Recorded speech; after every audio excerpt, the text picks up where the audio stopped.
പിതാവിൻ്റെയും പുത്രൻ്റെയും പരിശുദ്ധാത്മാവിൻ്റെയും നാമത്തിൽ ആമേൻ. എൻ്റെ പ്രിയപ്പെട്ടവർ, ഇന്ന് ഫെബ്രുവരി മാസം 12 ബുധനാഴ്ച. കർത്താവ് നിങ്ങളെ അനുഗ്രഹിക്കട്ടെ.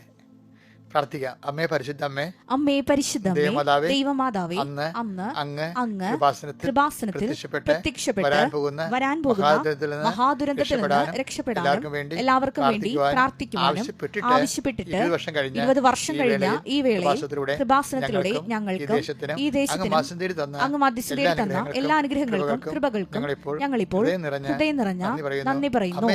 അമ്മേ പരിശുദ്ധമേ, ജപമാല മാതാവേ, സകല കൃപാസനം പ്രാർത്ഥനകളോടും ചേർത്ത് ഞങ്ങളിപ്പോൾ പ്രാർത്ഥിക്കുന്ന ഈ കുടുംബത്തിന്റെ പ്രത്യേക നിയോഗം. പരമക്കളെ,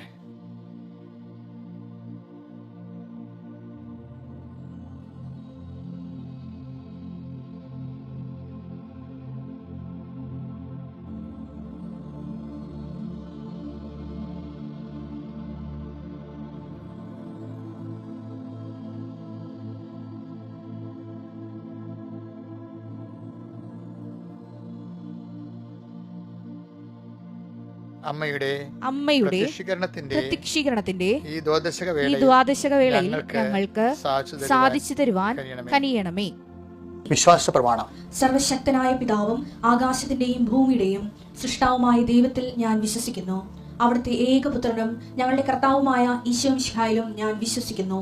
ഈ പുത്രൻ പരിശുദ്ധാത്മാവിനാൽ ഗർഭസ്ഥനായി കന്യകാമറിയത്തിൽ നിന്ന് പിറന്ന് പൊന്തിയോസ് പീലാത്തോസിന്റെ കാലത്ത് പീഡകൾ സഹിച്ച് കുരിശിൽ തറയ്ക്കപ്പെട്ട് മരിച്ച് അടക്കപ്പെട്ട് പാതാളങ്ങളിൽ ഇറങ്ങി മരിച്ചവരുടെ ഇടയിൽ നിന്ന് 3-ാം നാൾ ഉയർത്ത് സ്വർഗത്തിലേക്ക് എഴുന്നള്ളി സർവശക്തിയുള്ള പിതാവായ ദൈവത്തിന്റെ വലതുഭാഗത്തിരിക്കുന്നു.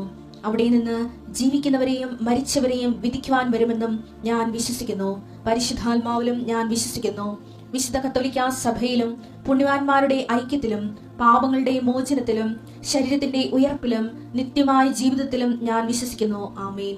സ്വർഗ്ഗസ്ഥനായ ഞങ്ങളുടെ പിതാവേ, അങ്ങയുടെ നാമം പൂജിതമാകണമേ. അങ്ങയുടെ രാജ്യം വരണമേ. അങ്ങയുടെ തിരുമനസ് സ്വർഗത്തിലെ പോലെ ഭൂമിയിലും ആകണമേ. അന്നു വേണ്ടുന്ന ആഹാരം ഇന്ന് ഞങ്ങൾക്ക് തരണമേ. ഞങ്ങളോട് തെറ്റ് ചെയ്യുന്നവരോട് ഞങ്ങൾ ക്ഷമിക്കുന്നത് പോലെ ഞങ്ങളുടെ തെറ്റുകൾ ഞങ്ങളോടും ക്ഷമിക്കണമേ. ഞങ്ങളെ പ്രലോഭനത്തിൽ ഉൾപ്പെടുത്തരുതേ, തിന്മയിൽ ഞങ്ങൾ രക്ഷിക്കണമേ. ആമേൻ. നന്മ നിറഞ്ഞ മറിയമേ, സ്വസ്തി. കർത്താവ് അങ്ങയുടെ കൂടെ സ്ത്രീകളിൽ അങ്ങ് അനുഗ്രഹിക്കപ്പെട്ടവളാകുന്നു.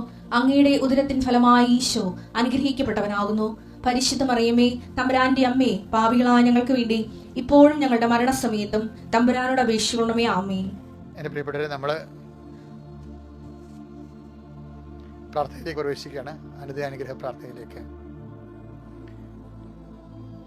രാവിലെ പ്രാർത്ഥിക്കാൻ കഴിയുന്നത് തന്നെ പ്രാർത്ഥനയൊക്കെയായിട്ട് ഉണരാനും കഴിയണതും പ്രാർത്ഥനയിൽ നമ്മുടെ ജീവിതം തുടങ്ങണതും ഒക്കെ വലിയൊരു അനുഗ്രഹമാണ്, പ്രൊട്ടക്ഷനാണ്, ശരിക്കും ഒരു സംരക്ഷണമാണ്. ഞാൻ നിങ്ങൾക്ക് വേണ്ടി പ്രാർത്ഥിക്കുകയാണ്. കർത്താവേ, ഈ മക്കളുടെ വലത്തും ഇടത്തും വീട്ടിലും വഴിയിലും ജലത്തിലും കരയിലും മുകളിലും ഹൃദയത്തിലും കർത്താവിൻ്റെ സാന്നിധ്യവും സഹവാസവും സംരക്ഷണം ഉണ്ടാവട്ടെ.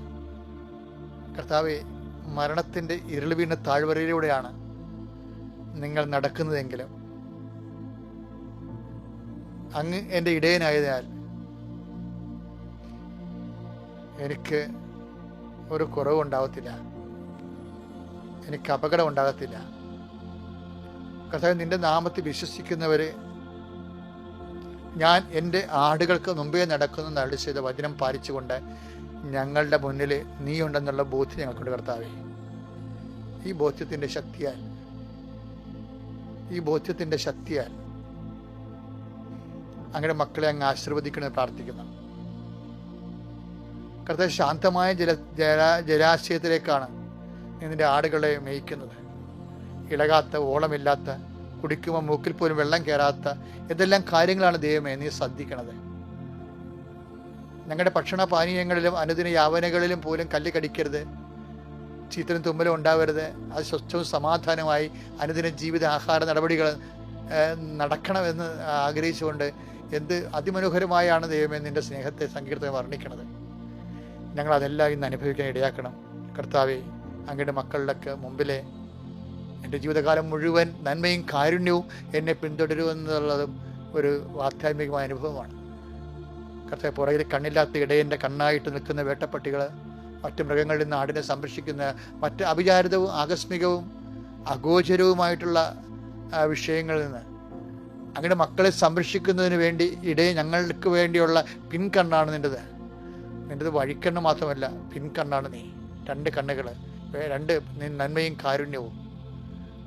കാരുണ്യവും എന്നെ പിന്തുടരും ജീവിതകാലം മുഴുവൻ. കാരുണ്യം ഞങ്ങളുടെ കഴിവിലല്ല, അത് നിൻ്റെ കൃപയിലാണ്. അത് നോട്ട് ബൈ മെറിറ്റാണ്, ബട്ട് ബൈ ഗ്രേസ് ആണ്. കർത്താവ്, ഞങ്ങളുടെ കഴിവ് കൊണ്ടല്ല, നിൻ്റെ കൃപ കൊണ്ടാണ്.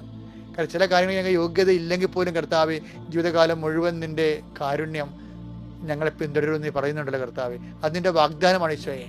ആ വാഗ്ദാനം പാലിക്കാൻ ഞങ്ങളെ സഹായിക്കണം പ്രാർത്ഥിക്കുന്നു കർത്താവ്. യാത്ര, ജോലി, താമസം, ക്രയവിക്രയം, എഴുത്ത്, പരീക്ഷ, പഠനം, സംസർഗം, തീരുമാനം, ചർച്ചകൾ, തീരുമാനം നടപ്പിലാക്കുന്നത്, ആശുപത്രിയിലുള്ള പോക്ക്, ആശുപത്രി കിടപ്പ്, രോഗത്തിൻ്റെ ചികിത്സ, ഇങ്ങനെ ഓരോ സാധനങ്ങൾ പർച്ചേസ് ചെയ്യാൻ ചന്തയിൽ പോണതും സൂപ്പർ മാർക്കറ്റിൽ പോണതും കടയിൽ പോണതും, ഇങ്ങനെ എല്ലാ വിഷയങ്ങളും ഞങ്ങളുടെ ജീവിതത്തോട് ബന്ധപ്പെട്ട് ഇന്ന് രാത്രി 11 ഉറങ്ങുന്നവരെ സംഭവിക്കാൻ സാധ്യതയുള്ള മുഴുവൻ ചലനങ്ങളും കർത്താവിൻ്റെ നാമത്തിൽ, കർത്താവിൻ്റെ സംരക്ഷണ സമർപ്പിച്ചുകൊണ്ട് പിതാവിൻ്റെയും പുത്രൻ്റെയും പരിശുദ്ധ നാമത്തിൽ ഈ ദിവസത്തെ മക്കളെ ഞാൻ ചേർത്ത് നിർത്തി ആശീർവദിക്കുന്നു. എൻ്റെ മക്കളെ, അച്ഛൻ്റെ പ്രാർത്ഥനയിലൂടെ നിങ്ങൾ കേട്ടില്ലേ? എന്താണ്? ജീവിതകാലം മുഴുവൻ നന്മയും കാരുണ്യവും എന്നെ പിന്തുടരും. 23-ാം സങ്കീർത്തനം 6-ാം തിരുവചനം. 23-ാം സങ്കീർത്തനം 6-ാം തിരുവചനം. അവിടുത്തെ നന്മയും കരുണയും ജീവിതകാലം മുഴുവൻ എന്നെ അനുഗമിക്കും. അതായത് എന്താണെന്നറിയാവോ? ഒരു പ്രത്യാശയാണ്. കാരണം ഈ ഇടയൻ ആടുകൾക്ക് മുമ്പേ നടക്കുന്നത്. യോഹന്നാൻ 10:4 തനിക്കുള്ളതിനെയെല്ലാം പുറത്തിറക്കിയിട്ട് ആലയ്ക്ക് പുറത്തിറക്കിയിട്ട് അവൻ അവയ്ക്ക് മുമ്പേ നടക്കുന്നു. അപ്പൊ മുമ്പേ നടക്കുമ്പോൾ ആടിന്റെ പുറകിലുള്ളത് എന്താ? ജീവിതകാലം മുഴുവൻ നന്മയും കാരുണ്യവും. അവിടെ ഒരു നന്മയെന്ന് പറയുന്നത് എന്താണ്? ഗുഡ്നസ്, ദൈവത്തിൻ്റെ നന്മ നമ്മുടെ കൂടെ ഉണ്ടാകും. രണ്ടാമത്തെ എന്താണ്? കാരുണ്യം എന്ന് പറയണത് ഇതിൽ നമ്മൾ വിശ്വസിക്കണം. അത് വാഗ്ദാനമാണ്, ഒരു പ്രഖ്യാപനമാണ് വിശ്വാസത്തിൻ്റെ. നന്മയും കാരുണ്യവും എൻ്റെ കൂടെ ഉണ്ടാവും ഞാൻ പ്രഖ്യാപിക്കുക. അപ്പോഴങ്ങനെ പ്രഖ്യാപിക്കുമ്പോൾ എന്താണ്? ഈ കാരുണ്യം എന്ന് പറയുമ്പോൾ അത് നോട്ട് ബൈ മെറിറ്റിലേ വർക്ക് ചെയ്യത്തുള്ളൂ. രക്ഷാകരമായ ഫോർമുലയാണത്. എന്താണ്? നോട്ട് ബൈ എഫേസ്യൻസ് 2:8 എന്താണ്? ഞങ്ങളുടെ കഴിവ് കൊണ്ടല്ല, നിൻ്റെ കൃപ കൊണ്ടെന്ന്. അപ്പോൾ ആ കാരുണ്യം എന്ന് പറയുന്നത് നമുക്ക് മുതൽ മുടക്കില്ല. കാര്യം നമ്മളുടെ ഒരു മെറിറ്റിലല്ല അത് വർക്ക് ചെയ്യണത്. ജീവിതത്തിൽ മെറിറ്റിൽ വർക്ക് ചെയ്യാത്ത ഒത്തിരി കാര്യങ്ങളുണ്ട്. അതെല്ലാം നടക്കുന്നുണ്ടെങ്കിൽ നിങ്ങളുടെ കഴിവാണെന്ന് നിങ്ങൾ പറയരുത്. ആ ദൈവത്തിൻ്റെ കാരുണ്യമാണെന്ന് പറയണം. അത് ഏതെങ്കിലും ഘട്ടത്തിലേക്ക് തരണമല്ല, കണ്ണടയുന്നവരെയാണ്, ജീവിതകാലം മുഴുവനുമാണ്. ഈ ദൈവത്തെ സ്നേഹത്തെ തിരിച്ചറിഞ്ഞ് നമ്മൾ ദൈവത്തെ സ്നേഹിക്കുകയും പ്രതിസ്നേഹം കാണിക്കുകയും ചെയ്യണം. സങ്കീർത്തനം പറയുവേ, അതായത് യജമാനന്റെ മുമ്പിൽ നിൽക്കുമ്പോൾ ദാസന് അങ്ങയുടെ മേല് ദാസൻ തൻ്റെ മേല് കാരുണ്യം ചുരിയുവോളോ. 123-ാം സങ്കീർത്തനമാണ് 2-ാം വാക്യം. ദാസന്മാരുടെ കണ്ണുകൾ യജമാനന്റെ കൈകളിലേക്ക് എന്ന പോലെ ദാസിയുടെ കണ്ണുകൾ സ്വാമിനിയുടെ കൈകളിലേക്ക് എന്ന പോലെ ഞങ്ങളുടെ ദൈവമായ കർത്താവിന് ഞങ്ങളുടെ മേൽ കരുണ തോന്നുവോളം ഞങ്ങളുടെ കണ്ണുകൾ അവിടുത്തെ നോക്കിയിരിക്കും എന്ന് വെച്ച് കഴിഞ്ഞാൽ എന്തറിയാവോ? അത് ഭയങ്കര ഭയങ്കര നോക്കലാണ്. എന്ന് വെച്ച് കഴിഞ്ഞാൽ നമ്മളെ, അതായത് ഞങ്ങളുടെ മേൽ കരുണ തോന്നുവോളോ അങ്ങയുടെ കൈകളിലേക്ക് ഞങ്ങൾ നോക്കിയിരിക്കും എന്ന് വെച്ച് കഴിഞ്ഞാൽ, ഇവിടുന്ന് ഭക്ഷണം കിട്ടിയില്ലെങ്കിൽ അടുത്ത വീട്ടിൽ പോയി ഭക്ഷണം കഴിക്കുന്നത് ചില പട്ടികൾക്കുള്ള പരിപാടിയാണ്. ഇതങ്ങനെയല്ല. നീ കരുണ കാണിച്ചില്ലെങ്കിൽ ഞങ്ങൾ കരുണയില്ലാത്തവരെ മരിക്കും. അതുകൊണ്ട് നീ മാത്രമേ കരുണ കാണിക്കാനുള്ളൂ.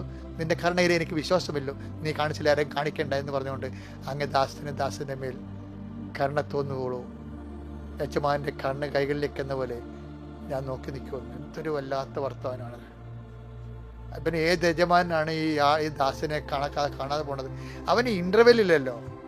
കുറച്ചു കാലം ദൈവത്തെ ആശ്രയിച്ച് കുറേ പള്ളിയിൽ പോക്കും കുടുംബാനും കുടുംബശൊക്കെ നടന്ന് പിന്നെ 6 മാസം പിന്നെ പോകത്തില്ല. അതല്ലേ ആൾക്കാർ? ഇതങ്ങനെയല്ല. അങ്ങനെ ദൈവത്തിൽ നമുക്കൊരു റിലേഷൻ പറ്റത്തില്ല. പല ആൾക്കാർക്കും അബദ്ധം പറ്റുന്നത് ഇങ്ങനെ. 90% ആൾക്കാർ പണിമേടിക്കുന്നത് ഇങ്ങനെയാണ്. ദൈവത്തെ അറിയാം, ഓടടുത്തമ്മ ആളറിയാവുന്ന അപ്പം പറയും. ഇവൻ ഈ ഇളക്കം ദൈവികമായ ഇളക്കം തുടങ്ങുമ്പോൾ തന്നെ പറയും ഇവന് ഒരു പ്രശ്നം ഉണ്ടാകുമ്പോൾ ഇട്ടും പോകും. പിന്നെ ഒരു അടുത്ത 2-3 കൊല്ലം കഴിയുമ്പോൾ തിരിച്ചു വരും. അങ്ങനെ ഈ ഇൻ്റർവെല്ലിൽ വെച്ചാണ് ആൾക്കാർ ദൈവമായിട്ട് ഇടപെടണത്. That is wrong and nonsense. ഇവിടെ എന്താ പറയണത്? സത്യസന്ധമായ ദൈവത്തിൻ്റെ ദാസനാണെങ്കിൽ എന്ത് ചെയ്യും? യജമാന് കരുണ തോന്നുകയുള്ളൂ. യജമാൻ്റെ കൈ എന്നാണ് ഒഴിയേണ്ടത് എനിക്ക് അനുഗ്രഹം തരാൻ, അന്ന് വരെ ഞാൻ യജമാനൻ തന്നില്ലെന്ന് വിചാരിച്ചുകൊണ്ട് തരാതെ ഞാൻ പട്ടിണി കിടക്കും. അല്ലാതെ വല്ലയിടത്തും പോയി നോക്കത്തില്ല. വേറെ ഒരു ദൈവമോ വേറെ ഒരു ശക്തിയോ മാനുഷികമായ ബുദ്ധിയോ മറ്റുള്ള പറയണ കേട്ടോ ഞാൻ ചാടത്തില്ല. എൻ്റെ കർത്താവിന് മുമ്പിൽ വെച്ച വിഷയമാണെങ്കിൽ ദൈവിക തീരുമാനം ഉണ്ടാകും. അതാണ് വിശ്വസ്തത എന്ന് പറയുന്നത്. അതാണ് നമ്മുടെ ആസ്തി എന്ന് പറയുന്നത്. നല്ല ആസ്തി വിശ്വസ്തത ഉണ്ടാകാൻ, കർത്താവിൻ്റെ ഇതിനെ ഉറച്ചു നിൽക്കാൻ ദൈവം ഈ ദിവസം എന്നെ സഹായിക്കട്ടെ. Praise the Lord.